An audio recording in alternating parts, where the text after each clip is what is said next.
Iya kan? Kenapa memilih ini terus kalah? Nggak apa-apa, malah kita diselamatkan. Ya kan? Iya Iya. betul. Memilih ini tapi kalah, kita diselamatkan. Iya. Memilih ini terus menang tapi jadi masalah, kita yang bertanggung jawab. Iya. Contohnya kayak Komeng gitu Pak. Komeng tuh menang telak gitu Pak. Menang telak, popularitas kan? Iya. Jadi sepanjang partai politik itu memperoleh kursi di parlemen DPR, dia berhak memajukan calon. Selamat datang di Replik Resesi Publik. BEM Fakultas Hukum UPN Veteran Jakarta. Selamat pagi, selamat siang, selamat sore, dan selamat malam untuk pendengar setia Replik dan penonton setia Replik di Spotify maupun di YouTube channel BEM Fakultas Hukum UPN Veteran Jakarta. Bagaimana nih kabarnya teman-teman semua? Mungkin cuaca hari ini tidak begitu bersahabat ya teman-teman, tapi semoga kalian diberi kesehatan ya teman-teman. Nah, sebelum kita memulai nih, izinkan aku memperkenalkan diri terlebih dahulu nih. Perkenalkan, nama aku Rion Nusa Prawira dari Departemen Kajian Strategis Bidang Sosial Politik, dan rekan aku. Perkenalkan, nama aku Alvina Manetia, biasa dipanggil Alvina, dari staf Departemen Kajian Strategis BEM Fakultas Hukum UPN Veteran Jakarta. Nah, pada replika ini tentunya sangat menarik nih teman-teman, karena kita akan mengangkat film dokumenter yang bisa dibilang masih panas nih untuk didiskusikan. Nah, film ini tuh berjudul Pesta Oligarki. Kalau kita lihat dari judulnya aja itu udah agak ngeri ya teman-teman. Nah, jadi gini ya teman-teman. Untuk film ini tuh menceritakan sebuah cerminan tajam dari realitas politik Indonesia saat ini.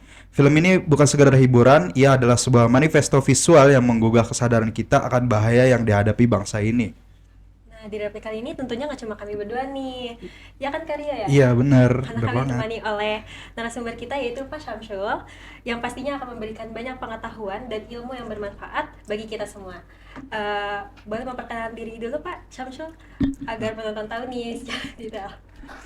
Saya Samsul Hadi, dosen Fakultas Hukum UPN Veteran Jakarta. Kebetulan bidang saya hukum tata negara dan hukum administrasi negara. Berarti Bapak mengajar mata kuliah Hukum Tata Negara ya, Tata Pak? negara, dan sebelumnya saya di Kementerian Kementerian Pendidikan. Pendidikan. Wah, di Kemendikbud, guys.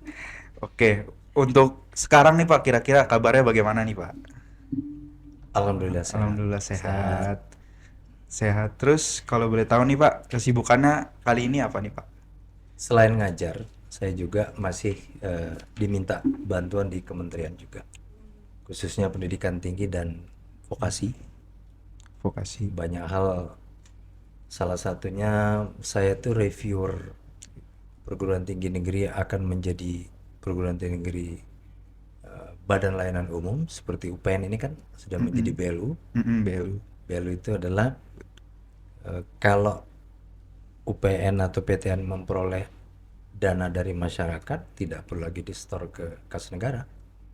Oh, Sudah jadi langsung otonom. bisa digunakan, jadi otonomi. Oke. Juga reviewer PTN, calon PTN menjadi PTN badan hukum. Sekarang ini sudah ada 23 PTN badan hukum. Di seluruh dunia. Indonesia. Seluruh dunia, seluruh Indonesia. Indonesia. Maaf. Seluruh dunia. Mantap banget nih Pak, menarik juga kegiatan saat ini ya Pak. Itu salah duanya, salah lain banyak. Oke. Semoga diberi kelancaran ya Pak dalam Amin. bertugasnya. Amin, amin, amin. Mungkin kenalannya cukup kali ya. Aku udah gak sabar banget nih buat kita bahas film Pesta Oligarki. Mungkin gak perlu lama lagi ya, nih Sobat Sospol. Izinkan kami untuk membacakan sinopsis film Pesta Oligarki. Oke, izin ya Pak untuk membacakan sinopsis. Oke, di film Pesta Oligarki ini adalah sebuah film dokumenter yang dibuat pada tahun 2024 dan disutradarai oleh Ari Trismana. Film Pesta Oligarki menyajikan realitas yang mengerikan di mana sekelompok elit yang haus kekuasaan dan kekayaan mengendalikan jalannya pemerintah dan ekonomi negara. Mereka bukan hanya menguasai sektor-sektor strategis, tetapi juga menancapkan cengkeraman dalam di hampir setiap lini kehidupan masyarakat. Dalam film ini juga penonton disuguhi potret suram tentang bagaimana pembangunan yang diklaim sebagai simbol kemajuan ternyata hanya kedok untuk memperkaya segelintir orang dan melanggengkan kekuasaan mereka. Kenyataan pahit lainnya yang terungkap dalam Pesta Oligarki adalah perampasan sumber daya alam yang dilakukan atas nama pembangunan infrastruktur. Hutan-hutan tropis yang selama ini menjadi paru-paru dunia ditebang tanpa ampun untuk kepentingan investasi. Masyarakat adat yang selama berabad-abad hidup damai di tanah leluhur mereka diusir dan tanahnya diambil paksa. Semua demi proyek besar yang hanya menguntungkan para oligarki dan penguasanya yang sudah tenggelam dalam kerakusan. Film ini juga menyoroti bagaimana hutang negara yang terus menumpuk digunakan sebagai alat untuk melegitimasi pembangunan yang sebenarnya tidak berkontribusi banyak terhadap kesejahteraan rakyat. Proyek infrastruktur besar yang dipaksakan dengan dalih modernisasi hanya memperkaya mereka yang berada di lingkaran kekuasaan. Rakyat, terutama generasi muda, dihadapkan pada masa depan yang suram, di mana mereka harus menanggung beban ekonomi akibat utang negara yang menggunung. Oligarki bukanlah istilah yang asing di telinga kita, terutama dalam konteks politik Indonesia. Namun, film ini menelusuri dengan cermat bagaimana oligarki telah merajalela dan menggerogoti semua aspek kehidupan, seperti merusak tatanan demokrasi yang pernah kita perjuangkan. Film ini adalah panggilan untuk bertindak, seruan untuk melawan, dan ajakan untuk tidak diam melihat oligarki melumat habis kekuatan rakyat. Pesta oligarki bukan hanya tentang ketidakadilan ekonomi dan perampasan sumber daya alam. Film ini juga menggambarkan betapa represifnya kekuasaan oligarki dalam membungkam suara-suara kritis. Di dalam film ini, kita dapat melihat bagaimana oposisi dilumpuhkan, ruang gerak masyarakat sipil dibatasi, dan kritik terhadap pemerintah dianggap sebagai ancaman yang harus dihentikan. Suara rakyat yang seharusnya menjadi penggerak demokrasi semakin redup di bawah kekuatan oligarki yang terus memperkuat cengkeramannya. Realitas ini bukanlah hal baru. Sejak lama, oligarki telah memainkan peran besar dalam menentukan arah kebijakan pemerintah, termasuk dalam mematikan demokrasi dan memonopoli kekuasaan. Pesta oligarki menggambarkan dengan jelas bagaimana suara-suara rakyat yang menuntut keadilan sosial dan ekonomi diabaikan, sementara kepentingan segelintir elit terus didahulukan. Kebijakan publik yang diambil bukan lagi untuk melayani kepentingan rakyat, melainkan untuk melindungi dan memperkuat posisi mereka yang sudah berada di puncak kekuasaan. Berikut adalah gambaran atau sinopsis dari pesta oligarki. Nah, mungkin sebelum pembahasan yang mendalam kali ya, mungkin boleh kali Pak dijelaskan dulu ke yang lainnya bagaimana pandangan Bapak dalam film pesta oligarki ini. Pandangan saya kalau melihat sinopsis tadi ya, kalau dari oligarki itu, ya memang dari dulu oligarki itu memang untuk menguasai sumber daya alam kan. Iya, Iya. betul. Dari kasus-kasus Dari sebelumnya. kasus-kasus sebelumnya, kalau kita lihat sejak jauh dulu kala, mungkin kalau buka sejarah ya, Mm-mm. zaman sebelum Masehi ya, Oh, nah, itu kan Udah ada jauh itu, banget ya. udah jauh banget tuh oligarki itu. Jadi memang kalau nggak salah, kalau buka deh referensi itu zaman Aristoteles itu. Atau malah sebelum Aristoteles itu Plato itu. Plato. Gurunya Aristoteles kan Plato, Mm-mm. gurunya Plato Socrates. Jadi memang mungkin awalnya bagus, karena kan dulu penduduk atau masyarakat tingkat pendidikannya masih belum mumpuni, maka memang negara diperintah oleh segelintir orang, ya kan? Nah, tapi kalau niatnya memang untuk kesejahteraan masyarakat, nggak ada masalah kan? Iya, betul. Nah, yang terjadi adalah deviasi oligarki. Makanya saya lupa, kalau nggak salah ada beberapa oligarki tapi dia demokratis. Ada juga yang autokratis kan, Mm-mm. nah, otoriter maaf. Iya, otoriter. Nah, jadi kalau menurut sejarahnya yang diceritakan dalam di sinopsis itu ya jelas segelintir orang menguasai ekonomi, sumber daya alam dan sebagainya. Saya nggak tahu, mungkin adik-adik bisa perlu perdalam penetapan proyek strategi nasional. Iya. Terakhir kan info Sinarmas ya, Iya, Sinarmas. boleh nyebut ya, Boleh banget, Pak. ditetapkan PSN dengan berapa biayanya kan, seperti itu kan. Coba dia ke sana, PSN tuh apa sih? Apa Sinarmas tuh apa sih? Itu kan punya grup tertentu, bangun perumahan, bangun usaha kan. Yang punya 9 naga itu, Nah, Pak. kenapa dijadikan PSN? Apakah jadi kalau kita lihat definisi proyek strategi nasional, apakah untuk kepentingan rakyat atau bukan? Kalau sejauh ini belum sih, Pak. Nah, kan belum nampak. Makanya saya bilang awalnya mungkin bagus zaman, tapi memang pengertiannya jadi luas gitu. Kalau menurut saya, fakta yang terjadi ya dari sinopsis itu menunjukkan seperti itu. Saya pernah juga, ya itu contoh penetapan proyek strategi nasional itu kriterianya apa? Terakhir yang rame di Jakarta, di utaranya Jakarta, PIK. Nah, kan rame kan. Jadi Iya. menarik sih kalau menurut saya apa yang disampaikan itu. Tapi pada hakikatnya memang oligarki itu lambat laun, mungkin awalnya memang niatnya baik untuk masyarakat. Apalagi kalau zaman Aristoteles, Plato itu kan negaranya negara kota ya. Mm-mm. Jadi bukan negara seperti sekarang. Negara kota itu kan kalau ada terjadi apa-apa penduduknya bisa dikumpulkan Iya, di masih dalam kota. masih dekat lah ya Pak ya. Namanya polis ya. Polisi. Polisi. Jadi itu. Nah, oleh karena itu makin ke sini oligarki tadi khususnya di film itu ya memang jelas mengarah kepada penguasaan sumber daya maupun ekonomi pada segelintir orang. Saya kira itu. Oke. Kan Bapak udah memberikan pandangan nih terkait film. Eh, Nah, kan di film di situ kan juga mention yang namanya pesta demokrasi ya. Definisi pesta demokrasi itu apa sih Pak? Dan siapa sih yang mencetuskan nama pesta demokrasi itu sendiri? Kalau yang saya pahami pesta demokrasi itu, kalau bicara kembali ke konsep demokrasi dari rakyat untuk Rakyat. rakyat. Kenyataannya, Kenyataannya untuk saat ini ya untuk oligarki bukan untuk rakyat. ya kan? Berarti ada persoalan kita di regulasi kita. Kenapa sampai itu terjadi gitu loh? Pesta demokrasi yang tidak dimiliki oleh rakyat. Kalau kembali ke hakikat demokrasi kan memang dari rakyat untuk rakyat kan. Mm-mm. Demos kratos itu kan. Demos Kratos. Kalau oligarki itu oligarki itu apa namanya dari kata oligos dan archen. Oligos itu sendiri sedikit, archen itu memerintah. Sedikit memerintah. Diperintah oleh yang sedikit. Diperintah oleh sedikit orang. segelintir orang. Gitu kan? Tapi nyatanya untuk Kepentingan sendiri. mereka. Itu yang sekarang perkembangan seperti itu.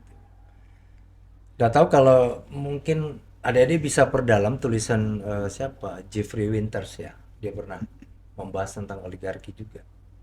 Dia mencontohkan kalau beberapa negara itu oligarkinya demokratis, ada yang tidak gitu loh.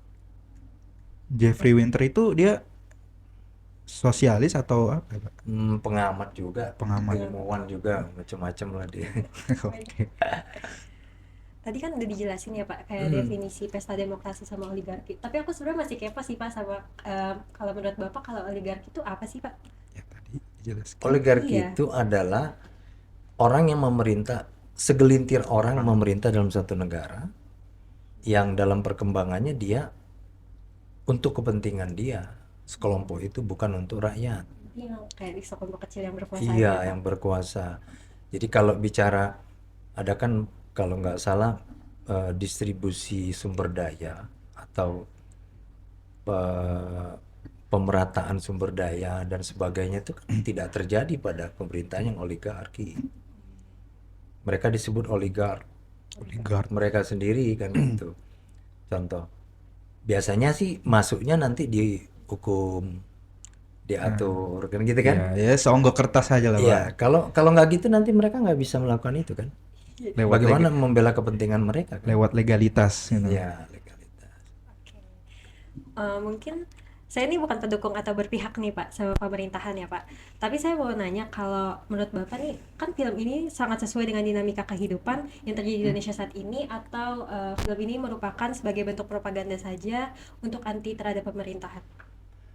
Sepanjang film itu ada fakta, ada data, informasi yang akurat ya sah-sah saja. Ya kan? Itu suatu film tapi apakah itu based on true story ya bisa dicek lah nanti. Ya kan? Itu kalau saya bisa ngamatin ya itu dari pembicaraan publik sih Pak dikemas. Dikemas. Terus dari berita-berita juga dikemas, baru dimintain dari sumber-sumber narasumber. Kayak gitu sih Pak menurut saya. Tapi bisa jadi kan kalau ada yang kena sasaran itu kan pasti membela diri kan. Iya, pasti. Ya kan? Oh enggak, bisa jadi enggak. Itu salah. Itu hoax. Bisa digugat Pak. Kan gitu kan. Pencemaran Jadi, nama baik. hati-hati juga Iya. kita. Yang penting jangan nyebut nama dan sebagainya. Jangan lupa dengan undang-undang pasal karet ya. Undang-undang ITE ini. ITE. Aduh, itu kan bahaya banget ya Pak. Ya, oke, boleh lanjut ya Pak ke. Monggo. Saya mau geser dikit nih ke tentang konflik agraria yang dijelasin di film itu. Kan lahan petani digusur nih Pak untuk Itu di membangun mana itu? di filmnya. Enggak, di lokasinya disebut enggak? Lokasinya di Lampung. Dia mem- me- menggeser lahan petani untuk membuat proyek kota baru Lampung. Nah, nama proyek tersebut mangkrak nih Pak, menelan 300 miliar. Dan juga ketika petani ingin bertahan dengan lahannya, dia harus membayar sewa Pak. Nah, kalau menurut saya ini tidak sesuai dengan Undang-Undang Nomor 19 tahun 2013 yang tertulis pemberdayaan dan pelindungan petani, yang dimana di dalamnya menjelaskan menyediakan sarana dan prasarana petani, daya dukung sumber daya alam dan lingkungan, serta ganti rugi gagal panen yang diberikan pemerintah. Nah, untuk menurut Bapak sendiri nih, bagaimana dengan kejadian ini Pak? Apakah harus mengingatkan kembali pemerintah bahwasannya petani ada loh yang mereka mempunyai undang-undang untuk perlindungan dan pemberdayaan mereka, dan juga pemerintahan apa sudah tahu namun abai dengan undang-undang itu Pak? Em, saya tidak tahu persis kasusnya seperti apa, tapi yang jelas kalau menurut saya, mestinya Undang-Undang 2013 itu menjamin mestinya lahan pertanian itu, apalagi sudah digarap, sudah Sudah menjadi mega proyek lah ya. turun temurun segala macam. Cuma kadang-kadang petani itu ada kelemahannya, surat tanahnya. Ah, iya betul. Karena Kita itu kan kelemahan di situ, kesadaran kita untuk membuat sertifikat dan sebagainya itu kan masih masih rendah. Jadi ya tergusur dalam tanda kutip gitu loh ya. Kembali lagi pemerintah pada saat menetapkan itu sebagai proyek, taruhlah itu strategi nasional misalnya kan, harus ukurannya apakah demi untuk rakyat, kepentingan rakyat. Di sini kadang-kadang harus hati-hati. Apa betul rakyat atau untuk kelompok tertentu? Kalau udah kelompok tertentu berarti oligarki. kebalik lagi oligarki. Sekali lagi. Sebenarnya undang-undangnya udah bagus. Kecuali di undang-undangnya bermasalah. Berarti pelanggaran terhadap undang-undang nomor 19 2013 tak? Mm-mm. Iya dong. Itu masyarakat bisa gugat berarti Pak? Ya citizen lawsuit. Ini kan masyarakat kan? Iya. Bukan gugatan biasa. Gugatan masyarakat. Nah, itu beberapa contoh ya itu sudah dilakukan juga. Itu kejadiannya di tahun 2000 berapa ya? Saya juga lupa lagi. coba dicek Iya. apakah ada tindak lanjutnya itu. Jadi dari apa namanya film itu mungkin menurut saya adik-adik juga harus cek itu tindak lanjutnya seperti apa. Itu jadi apa namanya penunjuk jalan kita ini kasus Iya. seperti ini gimana penyelesaiannya dan sebagainya. Ya seharusnya pemerintahan membuat lahan pengganti gitu Pak. Pas kalau Betul. digusur gitu. Ya, lahan pengganti. Terus kita tuh kan punya rencana pembangunan jangka menengah, jangka panjang. Proyek-proyek yang strategis itu mestinya menurut saya masuk di perencanaan itu. Bagaimana dengan food estate Pak? Yang No comment. Kabarnya mau dipindah ke Papua ya. oh iya, waduh itu kayaknya kalau dilihat dari sosiologis masyarakat Papua itu masih belum pantas Pak kayaknya Pak. Nah, itulah adik-adik yang harus mengkaji itu. Tapi kalau menurut saya, mungkin ditarik ke belakang ya, kita itu ada persoalan dengan, ini terlepas dari full estate ya, persoalan kita abai terhadap kearifan lokal. Iya. Budaya. Kearifan lokal apa namanya, ya kearifan lokal ya. Nah jadi contoh, pernah dengar nggak Papua itu di pegunungan Yakuhimo dan macam-macam itu, saya lupa persisnya, sering krisis pangan kan. Iya. Tahu nggak pangan aslinya mereka apa? Ubi-ubian. Iya, ubi-ubian. Tapi puluhan tahun dia dikasih beras. Pada saat berasnya nggak ada kan krisis dia. Merubah culture atau kebiasaan pangan yang dari ubi menjadi beras. Jadi mereka tergantung. Ketergantungan dengan beras Padahal itu. kearifan lokalnya adalah makan Ubi-umbian. ubi. Dia nggak mau tanam lagi kan. Hmm. Emang di sana ada lahan pertanian? Sawah? Nggak ada. Itu puluhan tahun itu. Kalau ada dulu, saya lupa, dosen saya zaman dulu mengatakan politik berasisasi. Berasisasi. Semua orang suruh makan beras. Itu jadi mengubah mindset gitu ya, Pak. Mindset dong. Jadi Mindset ketergantungan. Nah, jadi kalau misalnya kembali kalau mau dipindah ke sana food estate, saya nggak tahu. Dilihat dulu apa makanan tradisional sana. Tapi setahu saya Papua udah makan nasi semua, Pak.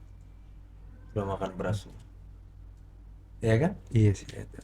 Kalau makan aslinya mereka apa? Rata-rata sagu. Ya, sagu papeda. Sekarang pepeda jadi lauk. Jadi Temannya lauk. nasi. Oh iya, Pak. Lihat deh. Oh, belum pernah ke Papua ya? Belum. Cita-cita lah jadi ke Papua. Ya, oke. Nah, jadi itu menurut saya harus ada kebijakan lokalnya, kearifan lokalnya harus diakomodir juga. Kalau mau food estate itu mau dipindah ke sana. Dan dievaluasi yang sebelumnya seperti apa. Ya, harus ada evaluasi dulu. Harus evaluasi dong. Itu kan manusia kan begitu kan. Untuk melangkah lebih lanjut, Harus ada evaluasi. Oke, Pak, saya ingin bertanya lagi nih, Pak, terkait dengan kan di situ ada dimension Undang-Undang Perampasan Aset nih, Pak, yang Ya, dikatakan RUU. ya RUU Undang-Undang Perampasan Aset yang dikatakan Bambang Pacul nih, Pak. Ya. Nah, kalau kata Bambang Pacul kan untuk mengesahkan itu kan cukup sulit ya, Pak. Mm-mm. Karena DPR sendiri aja masih manut gitu dengan atasannya gitu. Kayak bisa dibilang masih pesuruh partai lah.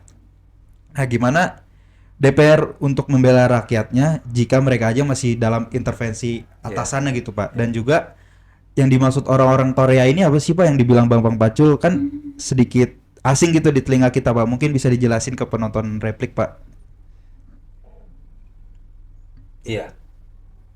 Kembali lagi patron partai politik kita itu kan anggotanya tidak punya kebebasan untuk berpendapat. Hmm. Tapi kalau misalnya pendapatnya itu untuk kepentingan rakyat, mestinya majikannya manut loh.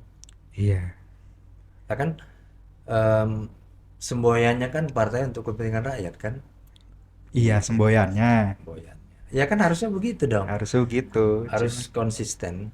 Implementasinya nggak Ya, sesuai seperti itu. gitu. Jadi akhirnya di mata rakyat kita adalah wakil rakyat, tapi pada saat di partai dia tergantung tuannya gitu Tuan. loh kan. Nah, ini yang menurut saya konflik ini loh bisa membedakannya di mana. Bahwa kalau dia tidak sesuai dengan tuannya ya bisa semprit gitu. Mhm. Bisa dapat peringatan dan sebagainya. Kembali lagi bahwa memang partai politik kita berbeda dengan partai politik di negara-negara maju. Walaupun negara maju ada sih partai politiknya tetap Manut. mengakomodir, tapi tidak mestinya tetap rakyat lah di mana konstituennya. Mestinya begitu. Perampasan, RUU perampasan aset. Kalau menurut saya sudah harus segera terbit lah itu. Ya itu senjata yang ampuh kalau di Iya, kata orang-orang ya, Pak ya, untuk iya, koruptor. pemiskinan. Pemiskinan Iya kan? dari koruptor gitu. Makanya males pada bikin LHKPN kan. Laporan harta kekayaan penyelenggara negara kan. Ya kan harus begitu kan. Ya, kalau mau katanya bersih dari KKN, Transparan gitu. transparan, ya harusnya begitu, konsekuen dong. Namanya juga pejabat publik ya, Pak. Nah, Publik. apalagi itu pejabat publik.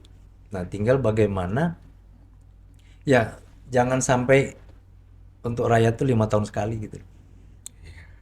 Kayak Setelah terpilih ya lain manutnya ke siapa gitu. Kan itu yang ya akhirnya rakyat kecewa kan. Oke, boleh dilanjut, Vin? Oke, tadi kan kayak udah di-mention sedikit ya Pak ya, tentang apa sih PNS ya? PSN. PSN. PSN itu kayak sebutan Sembilan Naga juga kan ya? Sembilan Naga apa bukan sih? Apa? Yang PSN. Proyek strategi. Ya ada adil lah dalam Iya, itu. itu kan kayak sebutan Sembilan Naga ini menguasai kekayaan sumber daya alam seperti tambang, hutan, terus hasil laut juga. Terus apakah ada kaitannya antara pejabat di institusi yang dikendalikan untuk melayani kepentingan bisnis mereka sih Pak? Mungkin. Kenapa saya bilang mungkin? Ya sulit membuktikan. Kalau kata saya mah pasti sih, karena itu kan dia udah terang-terangan kolaborasi PSN sama PT-PT oligarki ini, PT-PT Sembilan Naga ini. Mungkin nggak mungkin dong mereka nggak mau ada keuntungan di situ. Pasti ada deal-dealan dulu di dalamnya kan. Nah, di situ sih kalau menurut saya, Pak. Jadi sebenarnya kalau dari sisi fungsi negara, ya kan, apalagi kalau dikaitkan dengan tujuan kemerdekaan kita ya, di alinea keempat Undang-Undang Dasar 45 pembukaan, memajukan kesejahteraan Rakyat umum, umum. Ya, mencerdaskan kehidupan Kehidupan bangsa, bangsa. ya kan, Iya. dan seterusnya. Harusnya itu yang jadi nomor satu. Kan Pancasila kita sila kelima apa? Sosial bagi seluruh rakyat Indonesia.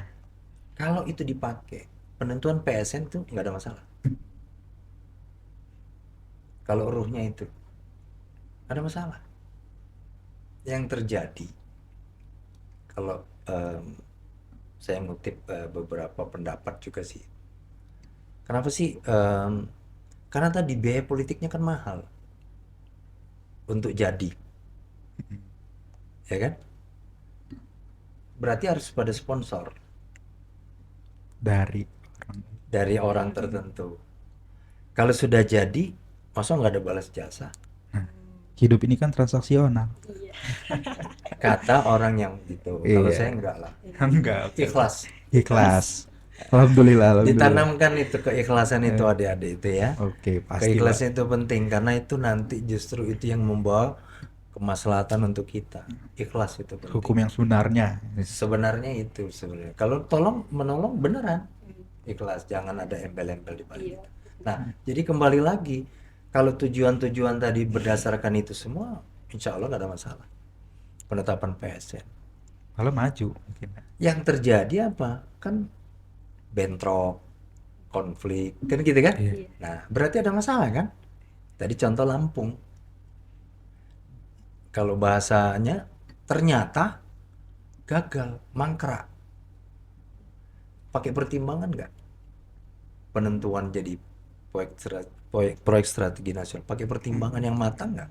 Kan gitu. Harusnya make. Harusnya matang. Kalau dalam ilmu perencanaannya, ya rencana yang matang dong. Dibikin kemungkinan kebaikan yang seperti apa. Ternyata banyak buruknya, nggak usah. Kan gitu mestinya.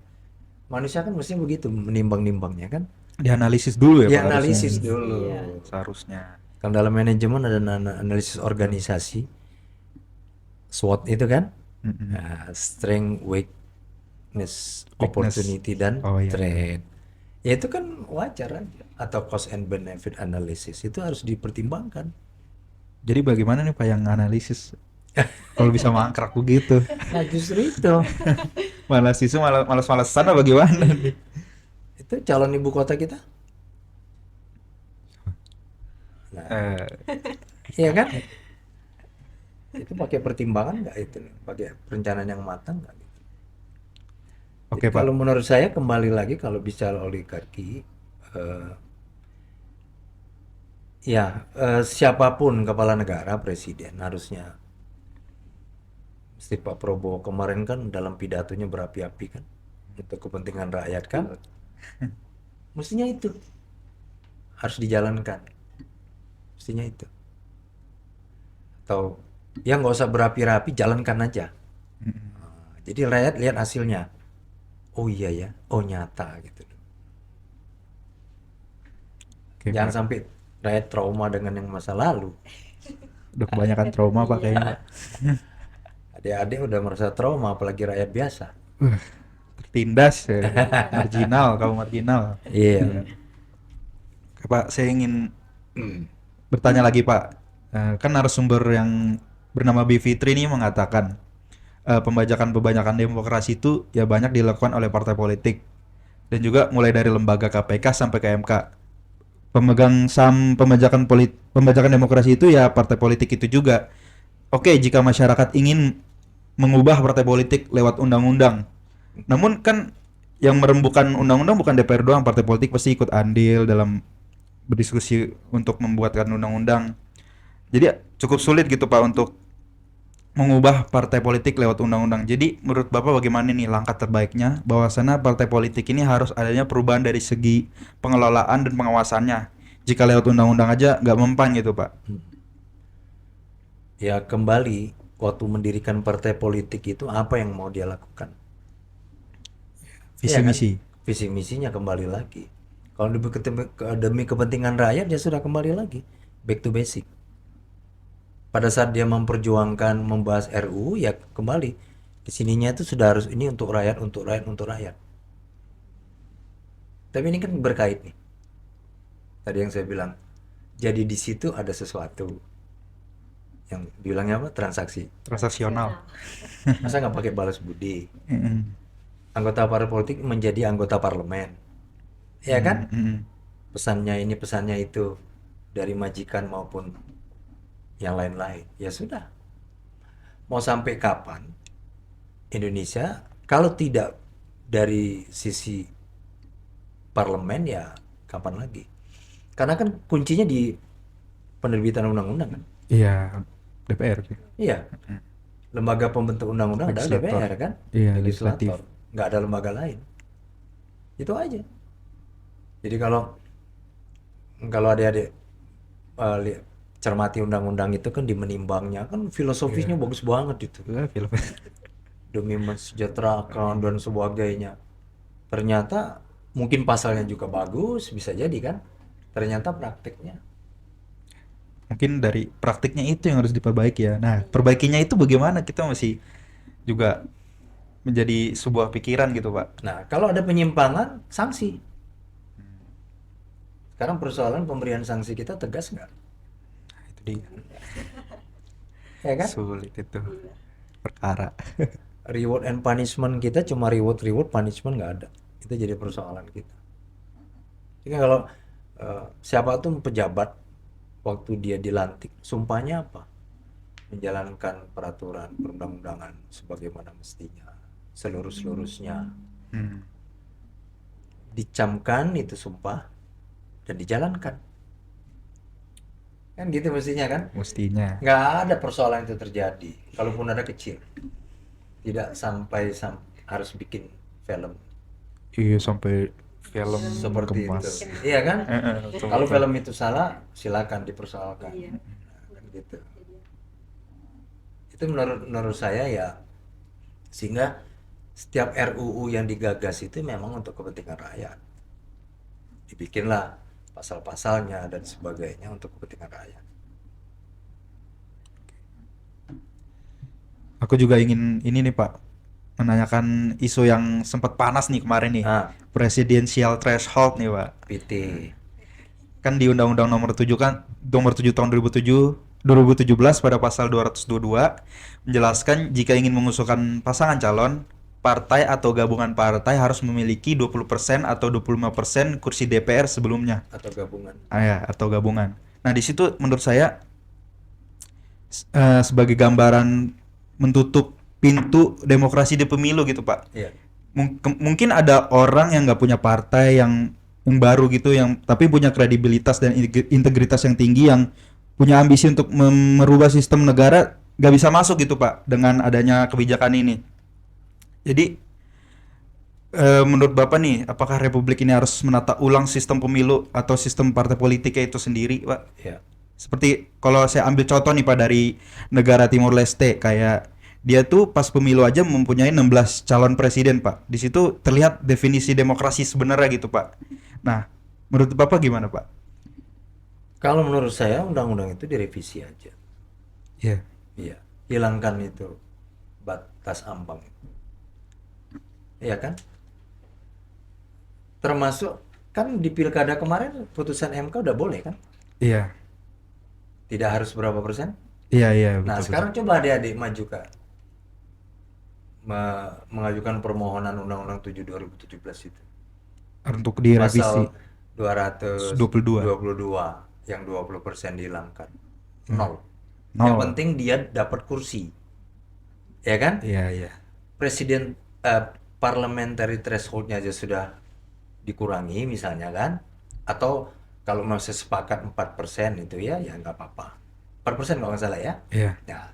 Ya udah, berarti dia duduk dapat kursi di parlemen, ya boleh dia punya hak untuk mengajukan calon presiden, ya kan, nggak takut kan. Timor Leste negara yang sekecil itu nggak takut, tapi karena yang menang tetap populer.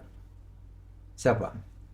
Sanana Gusmao kan? Mm-mm. Ya populer, dia lagi kan? Dia itu lagi, Dia lingkaran itu lagi. aja. L4 lo lagi kan? Iya. Kenapa? Takut. Kalau nggak salah Rusia juga begitu. Putin lagi. Oh iya, Putin udah berapa kali tuh, Pak? Kalau nggak salah waktu pemilu Putin itu terakhir, saya lupa tahun berapa, itu 7 apa 8 calon presiden. Banyak. Banyak. Putin memperoleh suara lebih dari 50%. Uh. Jadi siapapun boleh mencalonkan, yang menang itu yang populer. Sama lah. Waktu pemilihan legislatif, pileg, Mm-mm. artis kan banyak yang Wah, terpilih. banyak banget. tapi Kenapa? iya, populer. Track record? Bukan, populer. Populer. Nah, di situ terlihat kayak hilangnya ini kepakaran, Pak, dalam ini. Untuk sistem kita nggak penting. Nggak penting ya, Pak. Popularitas. Populer. Populer. Yang kita nggak sangka-sangka, kok si ini jadi kepilih. Masyarakat kita terutama di daerah-daerah masih begitu menginginkan yang populer, yang tiap hari nampil di TV Iya. gitu kan. Oh, ini yang paling bagus bagi dia. Banyak lagi. Banyak Yang kan. terpilih. Banyak banget yang udah jadi DPR sekarang, Iya. artis-artis. Dan partai itu tahu memanfaatkan itu semua. Oh, Daripada iya. cari calon-calon yang mumpuni, yang menguasai macam-macam. Belum tentu populer kok. Bawa aja artis. Kayak Marcel untuk Tangsel ya, Pak. Nggak jadi ya Nggak kayaknya. jadi. Nggak jadi. Nggak Ya itu buat nama aja sih kalau kata saya mah. Kalau saya untung introspeksi gitu kan. Jadi nggak jadi gitu. Bapak menyebut nyalon emang? Apa gimana? Enggak, waktu itu kan rame kan. Oh, Iya. kan Bapak punya nyalon. Enggak, waktu mungkin dia introspeksi. Oh iya. Pasangan siapa? Riza Patria. Hmm. Ya gitulah, ya. Ya mungkin nggak jadi. Nah, oleh karena itu kalau menurut saya ke depan sistem partai politik kita itu yang mesti diubah. Sistem kaderisasi kita yang harus benar-benar Diperketat. diperketat. Bertarung dari bawah menjadi tokoh partai nasional, kan begitu. Iya. Teruji. Ini enggak mantan ini mantan itu tiba-tiba muncul. Iya. Nah, kita juga harus Apakah itu sistem kader kita? Partai. Ya, kalau mau berkarir dari partai dari awal gitu. dari kadernya dulu. Jangan mantan A, mantan B tiba-tiba Jadi duduk DPR gitu. gitu kan. Nah, itulah ya harus diubah sih kalau menurut saya. Jadi kembali lagi kalau saya sepakat presidensial threshold-nya dihilangkan aja lah. Nolin aja lah. Yang penting dia dapat kursi di parlemen udah. Satu kan syaratnya itu dia terdaftar sah memenuhi syarat sebagai partai politik. Oke, berarti dia bertarung di pemilu, ikut, terus dapat kursi, ya sudah. Berapapun. Parliamentary threshold kan terbuang kan? Yang nggak memenuhi berapa, 4% kan terbuang kan? Di bawah 4, out. Kasihan rakyat yang milih kan? Iya. Iya. Terbuang kan? Terbuang jadi Nah, Itu itu jadi- harus dilihat juga ke sana menurut saya. penutup. Jadi kayak penutup jalan gitu Nah, kalau dilihat. itu juga saya duga ya subur kalau dengan penentuan ambang atas ya subur praktik oligarki itu. Balik lagi. Ya kan? Iya betul. Kalau ada kelompok atau orang yang ingin ngatur sekian banyak partai kan berat ya. Hmm. Yang 1-2 aja yang besar.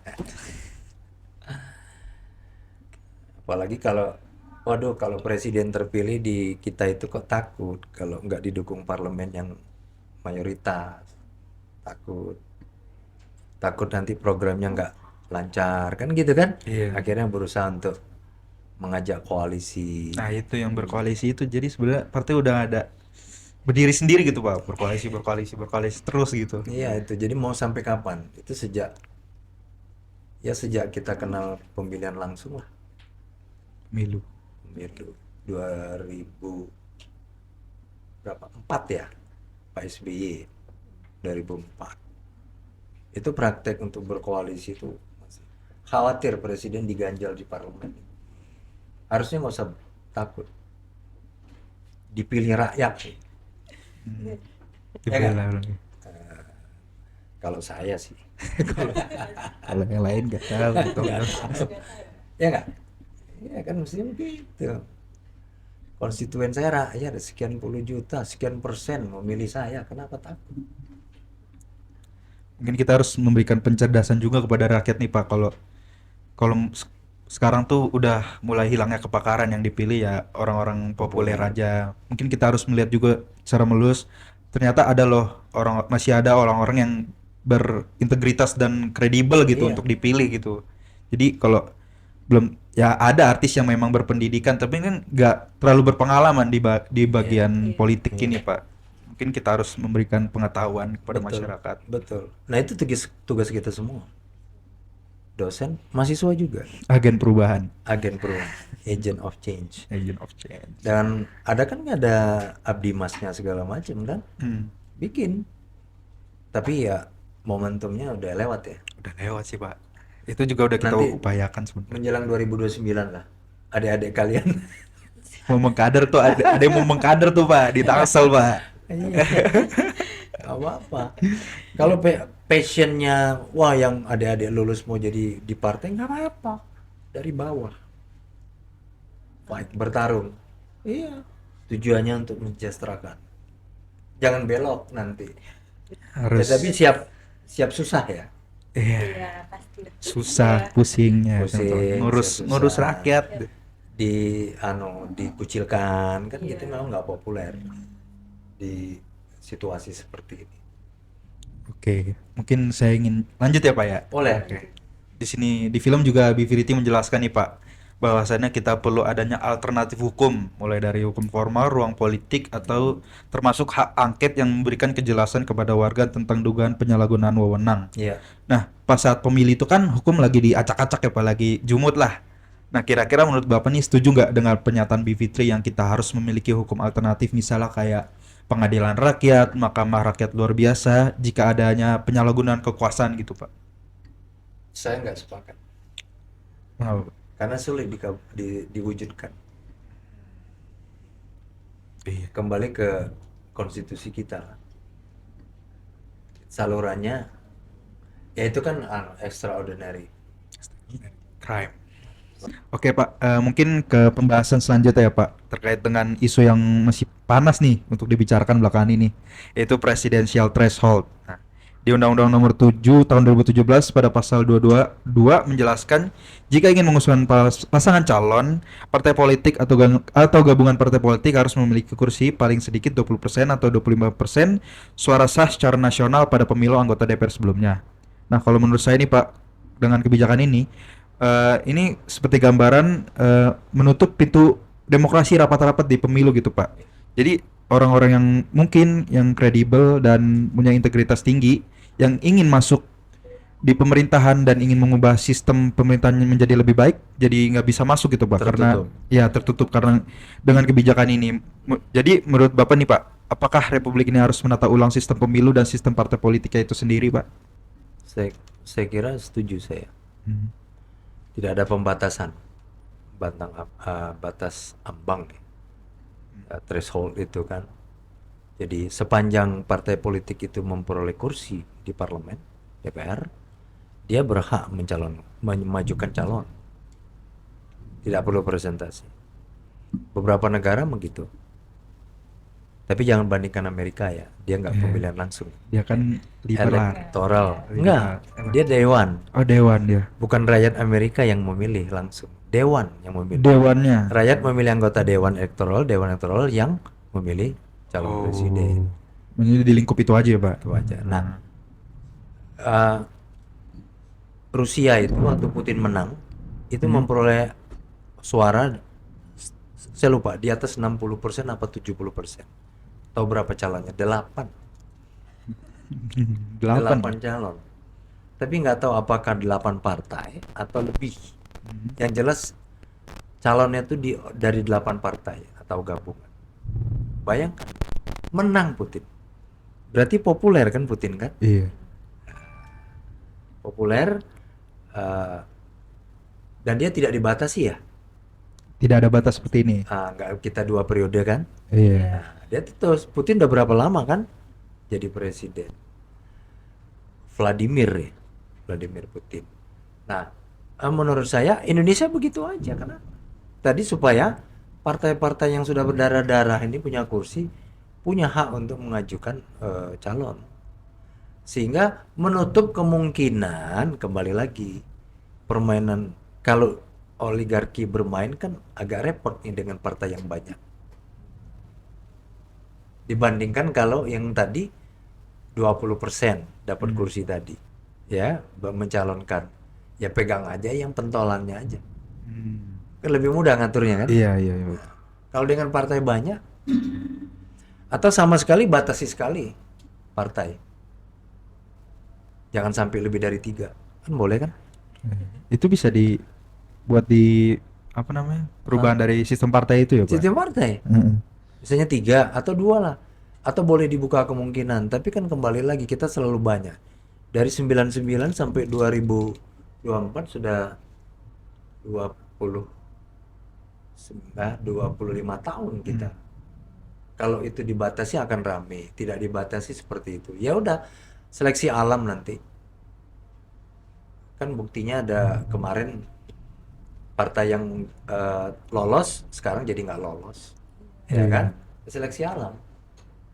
Ya kalau masyarakat juga lihat, hampir semua partai itu untuk mensejahterakan rakyat kok. Iya. Ada nggak yang menyengsarakan rakyat? Nggak ada. Nggak ada. Ya nggak kepilih dong kok kayak gitu. Iya, iya kan. Tapi ya kenyataannya akhirnya rakyat ya harus cerdas juga sih. Iya, mungkin kalau dilihat dari saya ada 2 persoalan nih, permasalahan. Yang adanya threshold dan nggak adanya threshold itu menurut saya nggak masalah. Yang masalah ini popularitas Popularitas. sama transaksional. Iya. Nah, hilangkan itu transaksional dengan popularitas juga kan nggak apa-apa. Iya. 2004 waktu Pak SBY diusung Demokrat dengan partai kecil lain jadi calon presiden, 2 putaran kan. Iya. Pak SBY dari 5 calon lolos dia 2. Waktu itu kan yang lolos 2 termasuk Bu Mega kan. Iya. Pak SBY terpilih. Selama ini dia nggak terlalu populer. Pada saat jadi calon presiden dia lebih populer. Perolehan Demokrat nggak besar kan? Iya. Tapi dianya yang besar. Dia yang besar. Jadi mungkin calon pemilih dari partai lain loyal ya kepilih Pak SBY. Itu sebenarnya itu dengan yang terjadi sama Putin. Waktu itu kan nggak ada 20% kan. Iya, nggak ada. Nah, itu sistemnya juga diperbaiki, termasuk pileg dan pilpres serentak itu. Saya tanya sama kalian, masih perlu dipertahankan nggak? Apa, Pak? Pemilihan legislatif sama pemilihan presiden serentak itu ada masalah loh. Kayaknya harus Perbaiki juga. Iya. Bisa. Bisa itu. Masa yang boleh mencalonkan calon presiden partai politik yang memperoleh 20% atau gabungan 5 tahun lalu? 5 tahun lalu. Masuk akal nggak? Harusnya yang saat itu. Saat ini, Iya. kenapa harus diungkit-ungkit di masa lalunya? Karena tadi serentak tadi. Apa urgensinya? Repot? Nggak repot kalau dijalankan. Terus katanya efisiensi anggaran, nggak juga. Coba dihitung ulang, paling sedikit selisihnya. Ya kan? Termasuk pilkada serentak, apa urgensinya? Akhirnya dibikinlah penjabat gubernur, bupati, wali kota. Ada apa dengan negaraku ini? Hah? Iya kan? Kenapa harus rentak? Kenapa harus serentak gitu loh? Yang selesai. Penjabatnya gubernur, bupati, wali kota bisa 2 tahun loh. Mau bikin kebijakan, boleh nggak? Kenapa, Pak?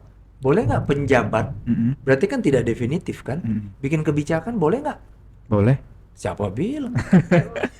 Dia Oh, dipilih boleh. rakyat nggak? dipilih. Penjabat, Pejabat?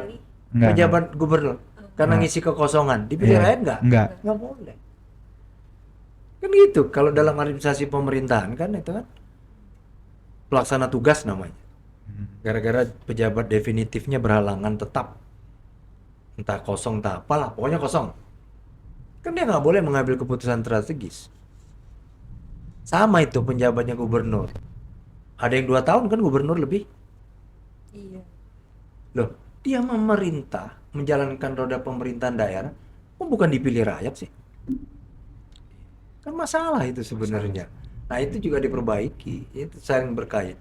kembali lagi serentak-serentak itu apa maksudnya. Tapi saya tadi concern di situ. Perolehan yang presiden threshold ini 5 tahun lalu. Kok diperhitungkan yang sekarang untuk boleh menjalankan presiden? Kenapa harus 5 tahun ya? Iya Kenapa kan? nggak sekarang gitu? Sekarang aja. Nah, seperti yang 2019.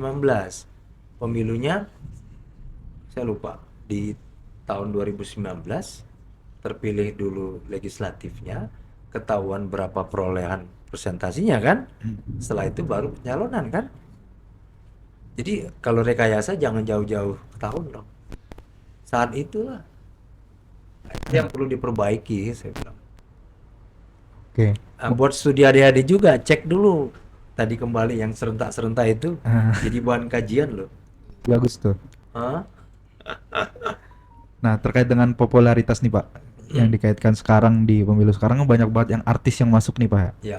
Kan di situ kalau saya tanggapi kan hilangnya kepakaran gitu Pak. Mungkin yang pakar-pakar yang lebih expert dalam politik itu kalah gitu Pak dengan popularitas Tewas. artis-artis gitu. Iya, tewas. Jadi Lewat semua. bagaimana nih Pak menurut Bapak untuk tragedi kayak gini Pak? Tragedi itu ya. Ya, tragedi peristiwa lah. Ya kembali ke pemilih sih ya. Yang mereka harapkan apa sih? Sekedar popularitas. Tapi kembali lagi ke tingkat pendidikan pemilih kita lah. Mungkin Kalau- kita bikin pencerdasan gitu. Pencerdasan tugas kita semua dan termasuk kalian lah mahasiswa. Agen Memberi perubahan kesadaran kepada masyarakat untuk pintar memilih. untuk pintar memilih, cerdas memilih. Gara-gara tiap hari dari pagi sampai subuh lagi itu aja yang muncul di televisi. Oh ini yang populer gitu loh kan? Yang enggak lah. Contohnya kayak Komeng gitu Pak. Komeng tuh menang telak gitu Pak. Menang Pas- telak popularitas kan? Iya. Uhuy. Gitu. Saya nanya ke teman-teman saya kenapa milih Komeng. Ya nggak apa-apa, yang gue kenal itu doang gitu.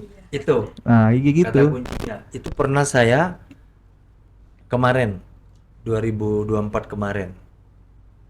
Saya kan banyak nggak kenal. Kalau anggota DPR, calon anggota DPR saya kenal, beberapa kenal. Saya pilih. Saya nggak kasih tahu nama partai. DPD.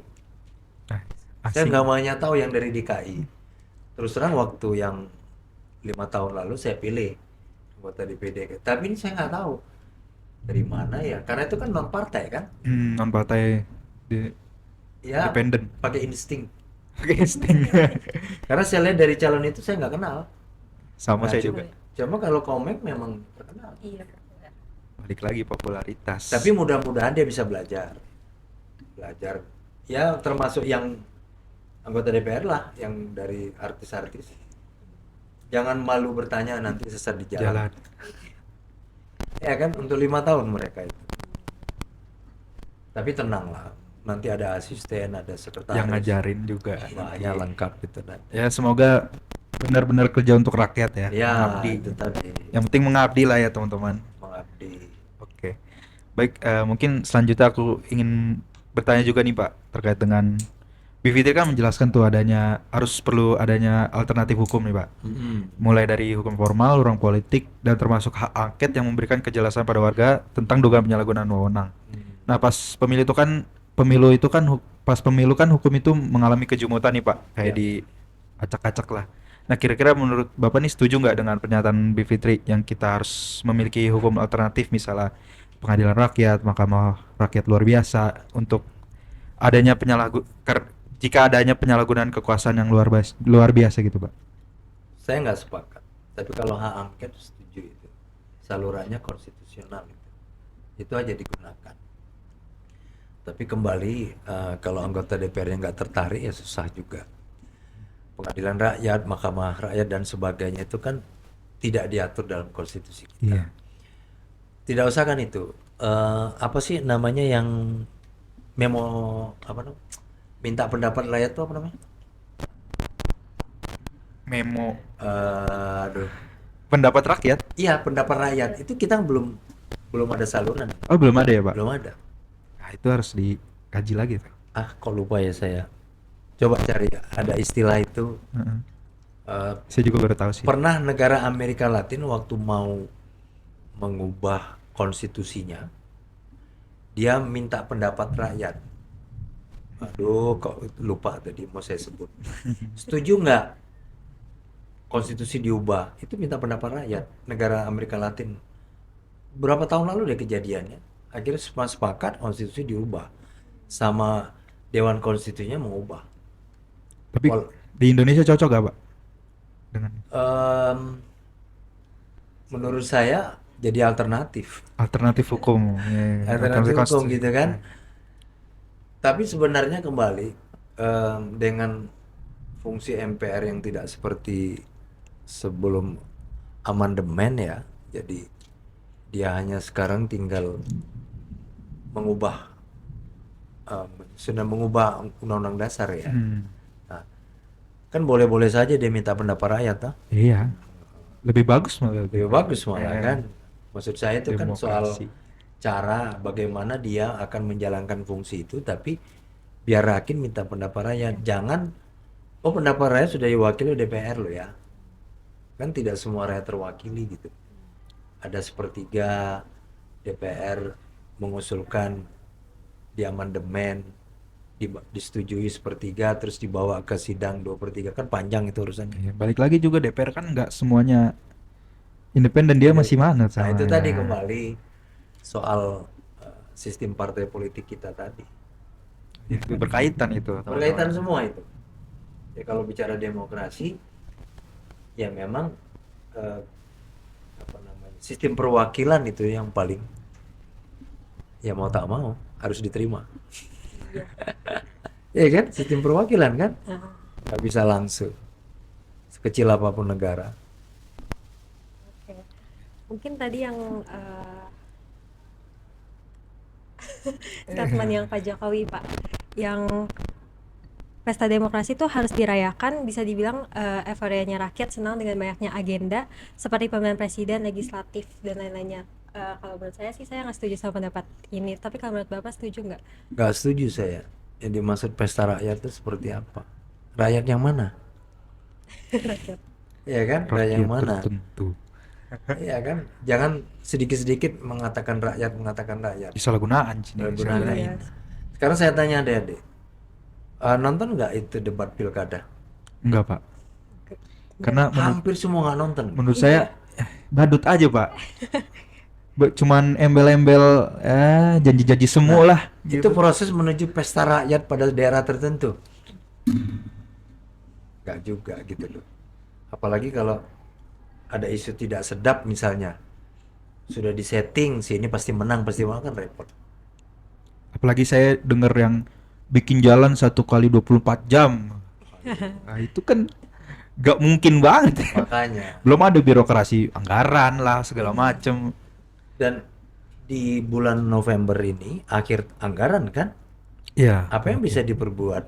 Dan semua kan hampir semua kosong pejabatnya. Kan penjabat-penjabat kan? Pergantian. Iya. Nggak ada incumbent kan? Tidak. Nggak Kosong. ada, kosong. Mutihan.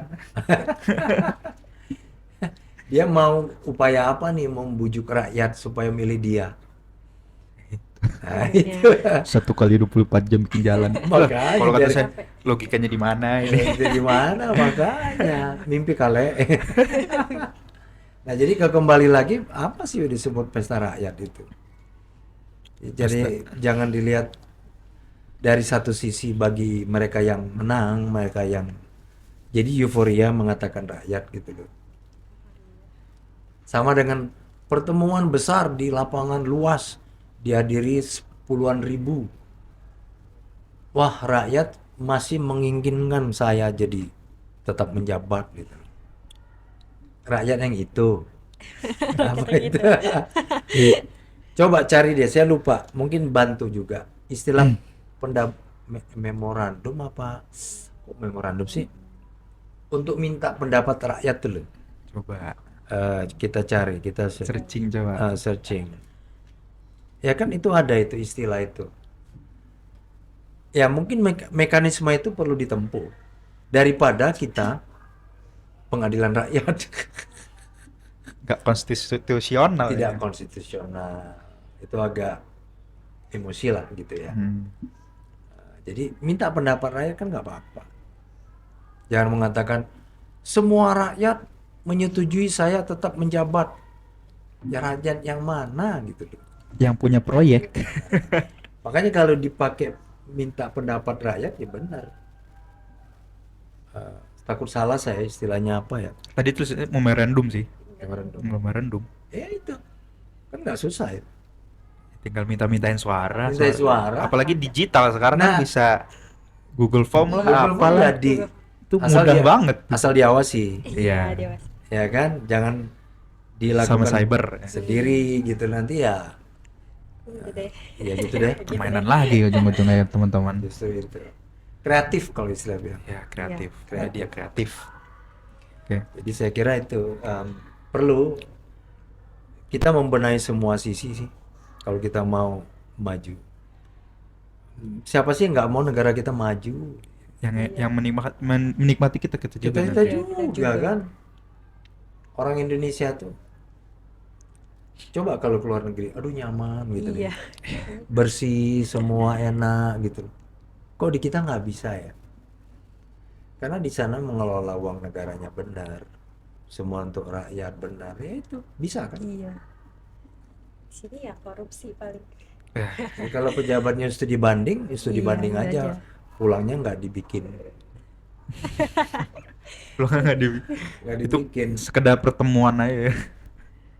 Dibanding. Ya contoh dulu kan saya ingat pejabat-pejabat sering studi banding ke negara-negara tertentu yang udah maju bagaimana mengolah sampah. Hasilnya tetap TPA kan, Sama aja. tempat pembuangan Akhir. akhir. Menggunungkan sampah kan. Iya. Itu Bertonton. saya ingat udah puluhan tahun loh itu. Kembali lagi istiqomah. Podcast kita judulnya istiqomah. Istiqomah. Bukan pesta. Oke, mungkin Taya lanjut. Taya. Alvina lanjut. Apa ya? Kayaknya tadi ngobrol nggak kerasa nih Pak. Udah di ujung acara nih Pak kira-kira. Terkait dengan tema yang kita angkat. Sebelumnya ada beberapa nih pertanyaan dari teman-teman Spotify nih Pak. Ya, Yang setia mendengar podcast BEM Fakultas Hukum. Nah, pertanyaan pertama nih Pak. Seperti yang kita ketahui nih Pak, kita nih mahasiswa dapat dikatakan sebagai agent of change atau agen perubahan. Menurut Bapak nih, bagaimana seharusnya peran mahasiswa dalam menjaga nilai-nilai demokrasi? kembali ke tugas mahasiswa. Pencerdasan Mulai dari diri diri kita. sendiri, lingkungan yang kecil, keluarga, masyarakat sekitar. Lakukan itu. Kan mahasiswa itu di kampus. Di luar mahasiswa, tapi ada tugas sosial juga pada masyarakat. Sekarang contoh ya, orang kan sudah apatis ya. Iya. Kita pulang ke rumah, ada orang, ada tetangga, buang sampah sembarangan, udah pada diem kan? Udahlah urusan gitu. Udah urusan dia. Terusan. Harusnya punya kewajiban kita. Walaupun kita akan ditentang, Iya pasti tuh Nggak lu apa-apa. dimarah-marahin masih kecil. Iya. nggak apa-apa. Justru enak. Dibilang anak kecil, nah anak kecil tahu. Anak kecil Masa aja orang tahu. tua nggak tahu, Iya. gitu kan? Nah, kalau saya itu kembali ke tugas kita, tapi dengan batas kesopanan. Iya. Termasuk saya sangat gelisah kalau melihat selain buang sampah, masih ada loh orang-orang berpendidikan berludah di jalan, Iya. Merokok juga, Iya, merokok di juga jalan. jalan terus sambil naik motor gitu. Nah memang tugas kita semua. Padahal kalau nggak salah di undang-undang sudah jelas tuh dilarang tuh merokok di Iya mobil di sama. LLAJ. Iya kan ada kan? Belum Tapi tulis- udah belum jarang tulis kita angkatan lihat jalan. polisi untuk mengamankan itu, udah nggak ada. Yang mau tahu masyarakat, ya memang ujung-ujungnya konflik ya. Tapi ya nggak apa-apa. Demi kebenaran. Demi kebenaran gitu loh. Memang harus begitu. Jadi kalau menurut saya kembali kepada fungsi mahasiswa apa? Kegiatan. Jadi makanya adik-adik itu kan ada BEM, ada segala macam. Jadi istilahnya bukan belajar terus. Ini juga kurikuler, ekstrakurikuler. Ini kan ekstra kan? Ekstra. Iya. Tapi gabung nggak apa nyambung nggak dengan kurikuler? Nyambung kan? Nyambung. Nyambung.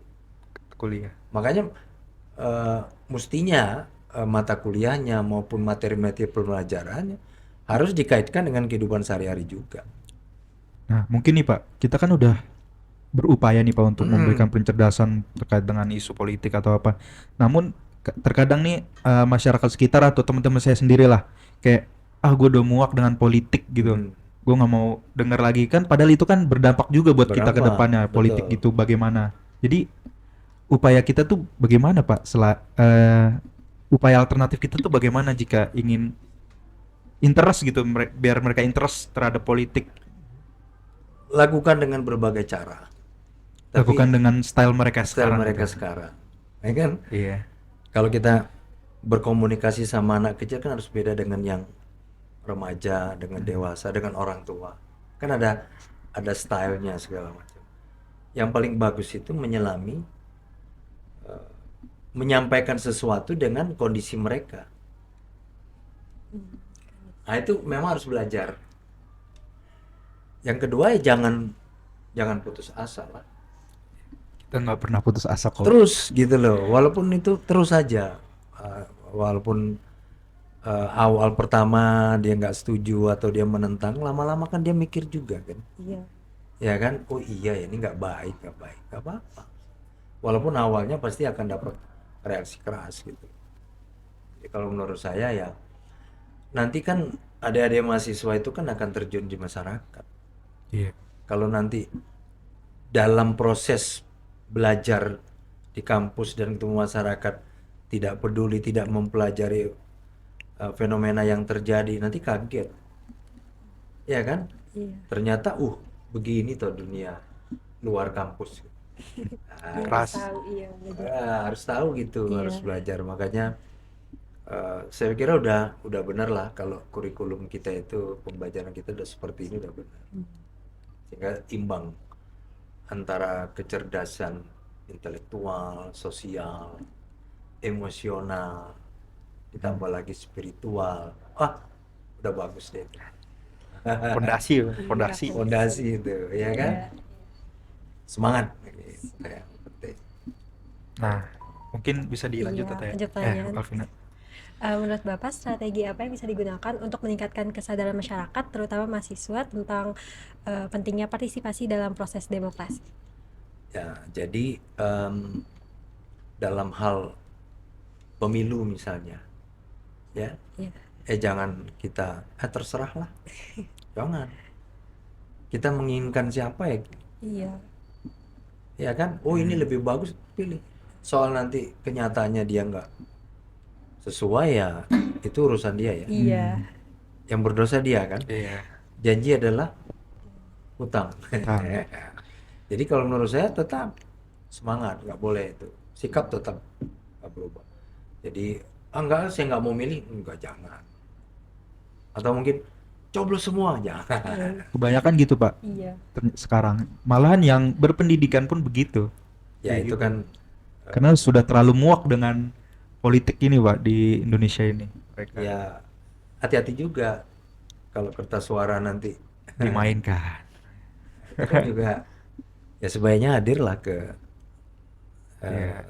Alangkah TPS. baiknya hadir untuk menjaga-jaga biar nggak ada penyalahgunaan Iya. gitu. Iya, hadir. Soal nanti memilih siapa atau Iya. terserah. Itu terserah urusan dia. Jadi hak politik kita tetap harus dilakukan. Jangan deh. Kita nanti kan dipertanggungjawabkan juga. Kenapa nggak memilih? Nanti Iya. ya kan? Kenapa memilih ini terus kalah? Nggak apa-apa, malah kita diselamatkan. Ya kan? Iya, Iya. betul. Memilih ini tapi kalah, kita diselamatkan. Iya. Iya, betul. Memilih ini terus menang tapi ternyata jadi masalah, kita ikut Iya. bertanggung jawab. Iya. Aduh, berat. Ya gitu konsekuensinya. Iya. Konsekuensinya. Berat. Nggak mungkin kita mundur lagi ke 20-an tahun lalu bahwa pemilihan tidak langsung. Ya kan masih ada beberapa tokoh masyarakat yang bernostalgia. Harusnya kembali lagi ke undang-undang dasar asli. Aduh, sudahlah itu masalah. Udah jauh banget. Udah jauh banget. Kehidupan demokrasi nggak dijamin waktu itu. Jadi pemilihan tertutup maupun terbuka ini Ya ada sebenarnya lemahnya juga. ada lemahnya. Yang paling lemah itu tertutup. Iya, karena nggak ada partisipasi sama sekali Nggak gitu. ada Iya. partisipasi, hak-hak kita demokrasi nggak. Nah, kalau yang terbuka ini ya hilang kepakaran itu. Bisa juga itu. Tapi kan coba lihat deh, misalnya dari sekian banyak anggota parlemen, berapa yang populer, berapa yang, tapi masih banyak kok yang kebakaran. Hmm. Bahkan ada yang 4 periode kan, Iya. berarti sudah 15, 5 tahun lagi 20 tahun dia. Bus. Ya wajar dapat pensiun ya. Baru. Kalau dia nggak menjabat lagi, nggak terpilih, wajar dapat pensiun ya. Udah lama soalnya. Oke, boleh lanjut. Nah, mungkin itu kali apa pertanyaan dari teman-teman Spotify yang sekaligus menutup acara replik kali ini yang membahas mengenai film Pesta Oligarki. Oke. Hmm. Dan mungkin dari diskusi tadi boleh Karyo untuk memberikan closing statement. Ya Pak, izin memberikan ya Pak. Nanti Silakan. selanjutnya Bapak memberikan closing statement. Oke. Dalam mengakhiri podcast ini, salah satu pesan penting yang disampaikan dalam film ini adalah ancaman yang dihadapi oleh generasi muda Indonesia, oligarki yang terus menguasai negara ini telah merampas masa depan mereka. Keputusan politik yang lebih mementingkan keuntungan pribadi segelintir elit telah menggadaikan peluang generasi muda untuk menikmati kehidupan yang lebih baik. Hutang negara, rusaknya lingkungan, ketidakadilan ekonomi, dan kebijakan represif semuanya akan diwariskan kepada generasi berikutnya. Film ini menjadi panggilan bagi generasi muda untuk tidak tinggal diam. Pesta Oligarki menunjukkan betapa pentingnya bagi generasi muda untuk bangkit dan melawan. Jika oligarki terus dibiarkan berkuasa tanpa perlawanan, masa depan Indonesia yang adil, demokratis, dan sejahtera mungkin hanya akan menjadi angan-angan yang tidak pernah terwujud. Generasi muda perlu sadar bahwasannya perjuangan untuk perubahan tidak akan datang dari para elit yang selama ini hanya mengutamakan kepentingan mereka sendiri, tetapi dari aksi kolektif yang berani menuntut keadilan. Kira-kira seperti itu Pak closing statement saya. Mungkin Bapak bisa memberikan sedikit closing statement kepada penonton replik nih Pak. Oke, kalau dari saya, dari sisi segera bagaimana menghilangkan itu. Pertama tentu elit juga harus kembali lagi, bahwa dipilih oleh rakyat harusnya untuk kepentingan rakyat. Kedua, kita perbaikilah berbagai regulasi, menutup kemungkinan oligarki bermain-main seperti itu. Ya, tadi udah kita bahas pemilu, pilkada, pilpres, perbaikin aja semua sistem partai, mau tak mau begitu. Karena kalau kita menggunakan cara-cara yang luar biasa, kok khawatir negara kita malah nggak maju gitu loh. Hancur jadinya Hancur, Pak. Bentrok. bentrok. Pasti akan ada chaos dan konflik berbagai kelompok Kubu gitu kan. antar kubu. Udah cukup lah tahun 98 udah kita lalui. Itu masih trauma gitu loh. Jadi saya kira dengan cara-cara yang konstitusional yang kita lakukan, dengan perbaikan sistem dan sebagainya lah. Tapi kembali lagi, elit yang terpilih, Anda dipilih oleh rakyat sehingga Anda menjalankan tugasnya untuk kepentingan rakyat. Jangan menomorsatukan kepentingan di luar rakyat. Saya kira itu, ya kan? Lebih baik begitu. Ya, sabar. Sabar aja, hanya bisa sabar. Ya, gimana kita? Allah aja selalu minta kita sabar kok. Ya gimana gitu loh. Harus gitu, cara-cara seperti itu yang menurut saya yang insya Allah ya lebih baik lah. Jangan sampai rakyat terzolimi ya teman-teman. Terzolimi gitu loh. Dan kita di kampus, dosen, mahasiswa ya mulailah dari diri kita sendiri. Meluruskan yang bengkok-bengkok, yang sederhana aja lah. Ya kan? Yang kecil-kecil. Insya Allah itu akan berdampak besar. Sangat bermakna sekali ya teman-teman close statementnya. Mungkin yang bisa saya ringkas ya, elit harus mengabdi dan istiqomah, mengubah regulasi. Terus kita sebagai agent of change dan para dosen dan mahasiswa harus memberikan pencerdasan secara ekstra kepada masyarakat. Betul. Kira-kira seperti itu. Betul. Mungkin terima kasih Pak sudah memberikan pendapat terkait dengan tema yang kita angkat. Kami ucapkan terima kasih atas perhatiannya and see you next time. Bye-bye.